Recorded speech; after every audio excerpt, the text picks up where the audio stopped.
All right, so here I'm back. It's taken me hours to figure out how to get more memory on my iPad. Hopefully, it'll work better on the iPhone.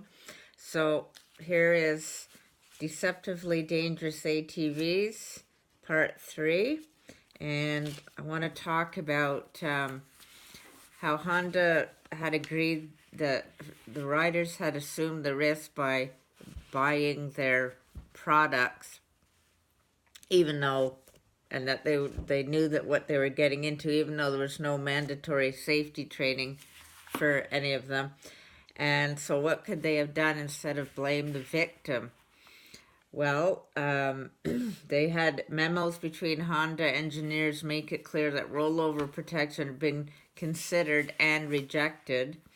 And since no design or testing was done on the rollover protection, logic suggests that the idea was scrapped because it would have increased costs to the manufacturers and sent the wrong message to consumers.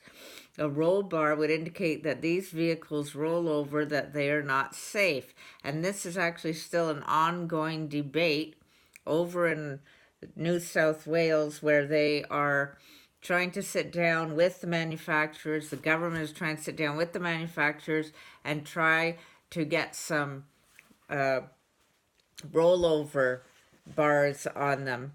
But the manufacturers are hesitant to do that. They have finally gotten one which goes on the back of the ATV, which prevents the ATV from going backwards and crushing you, and from going forwards and crushing you, and from rolling over and crushing you. Crushing seems to be a common theme, but anyway,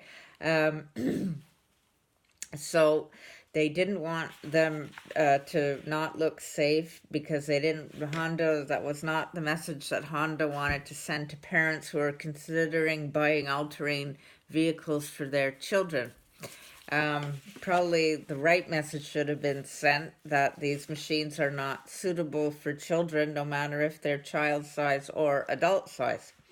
So anyway, another of Honda's rejected options was to lower the center of gravity. That would have made the machine more stable, but more difficult to turn without a costly differential. Some argue that the fear and excitement associated with the vehicle's instability made them more marketable to consumers who crave excitement, and I agree with that 100%.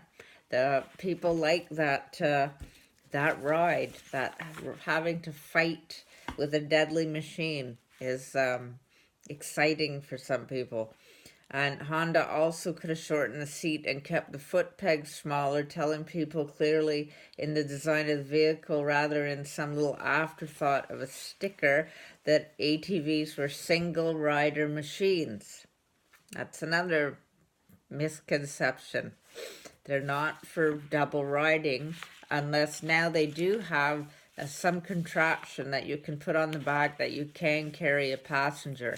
But without changing any of the initial design, I would guess that that's probably not making things much safer. It just happens to create a false sense of security around the machine.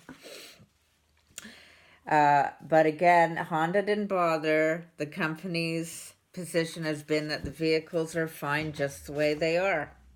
So, we carry on to documents summarizing conversations between the designers and Honda's attorneys and experts reveal that from the product's inception in 1970, the company expected accidents to occur during usage. In Honda's view, 20 years of deaths and injuries associated with the vehicle were quite simply consistent with our experience and expectations. So thank you, Honda, for being so socially responsible. Anyway, I'll stop this now and I'll post this. And to anyone who listens to these, thank you.